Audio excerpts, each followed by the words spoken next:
There is a very specific type of hell in watching the wood on your front porch rot while your own skin stays perfectly smooth. I'm writing this from a house that smells like damp earth, rubbing alcohol, and old paper. If you try to look up my birth certificate, you won't find it. To the state, I don't exist. But I'm real, and I've been 16 years old for over 4 decades. I was born in the winter of 1972. I grew up in a bleak, gray coastal town where the wind always tasted like salt. My father left before I could walk, so it was just my mother, me, and my younger sister, Clara. Because my mother worked double shifts at the local textile mill, she was practically a ghost in our lives. Clara and I became everything to each other. We didn't just share a bedroom, we shared a mind. Our favorite escape from the quiet house was a game we called The Deep. We'd drape heavy wool blankets over the dining room table, pretending we were divers trapped at the bottom of the ocean, using old broomsticks as harpoons to ward off imaginary sea monsters. It happened on a scorching July afternoon. The humidity was thick enough to choke on. We were deep into the game, our broomsticks clattering together under the table. Clara got clumsy and accidentally smacked my knuckles full force with her stick. The pain was sharp, white-hot, and blinding. It made me snap. I didn't see my little sister anymore, I just felt a surge of ugly, unchecked adrenaline. I yanked my arm back. "Wait, Liam, don't," Clara gasped, trying to scramble backward out from under the blankets. But the momentum was already carrying my arm forward. I swung the heavy wooden broomstick like a baseball bat, aiming right at her temple. The impact made a wet, hollow thud that I can still hear if the room gets too quiet. Clara didn't scream. She fell sideways onto the hardwood floor, and then the shaking started.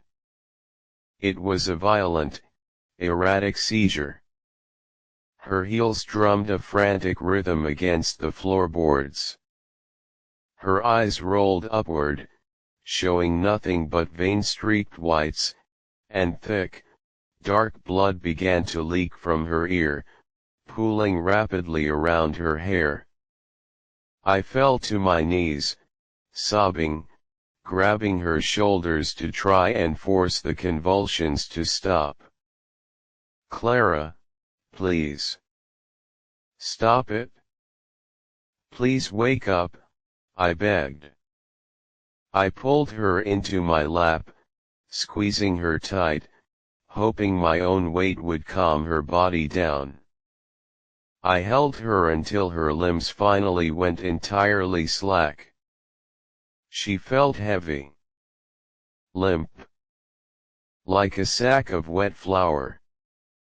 I sat there in the dark under the table for 6 hours, cradling her corpse, completely numb, waiting for the front door to unlock. When my mother finally walked in, the sound she made wasn't a human cry. It was a high-pitched, metallic rattle that made my teeth ache. She fell to her knees and wept over Clara until past midnight. But she never picked up the rotary phone. She never called an ambulance. Around 2 a.m., she carried Clara's body out to the old station wagon and drove away. When I woke up the next morning, the hardwood floor in the dining room was pristine. The blood was gone. For one beautiful, delusional second, I thought I had just suffered a terrible nightmare. Then I went into the kitchen. My mother was standing by the stove, frying eggs. Her eyes were bloodshot and sunken, but when she turned to face me, she wore a tight, manic smile that didn't reach her eyes. "Eat up, my big boy," she whispered, her voice dripping with a sickening, sweet venom. "You need your strength after what you did to your sister yesterday." The egg turned to ash in my mouth. I couldn't breathe. "Don't look so frightened," she crooned, stroking my hair with a hand that felt like dry ice. "Mommy fixes things. You're my only helper now. I'm going to make sure you stay with me forever." I went to school that Monday expecting the police to be waiting. But nobody asked about Clara. When the teacher called attendance, her name wasn't on the ledger. When I asked my classmates, they looked at me with blank, pitying expressions, asking if I was feeling okay. She had been completely expunged from the town's memory.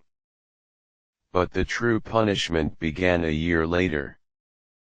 My friends started shaving. Their voices dropped an octave. They started getting driver's licenses and talking about moving away to college. But when my 17th birthday arrived, I woke up, looked in the mirror, and realized my face hadn't changed by a single millimeter. I still had the same awkward posture, the same slight shadow on my upper lip, the same teenage frame. The calendar kept moving, but I was frozen. I watched my peers graduate, get married, buy homes, and bury their parents. I watched the high school physics teacher grow old, retire, and pass away, while I remained stuck in the back row of the 11th grade, decade after decade, renting new apartments under fake names my mother provided. Now, it's 2026. My mother is 94. Her mind is completely shot, her body reduced to a fragile, skeletal frame of wrinkled skin and brittle bone. Because I cannot age, I am the one who has to lift her out of bed, change her soiled sheets, and spoon-feed her pureed food in this rotting house. She hasn't used my real name in 20 years. Every time I wipe her chin or turn her over to prevent bed sores, she looks at my frozen, 16-year-old face with those hollow, milky eyes and smiles. "Thank you, Clara," she whispers. "You're such a good girl." Part of me wants to believe the dementia has just taken her mind.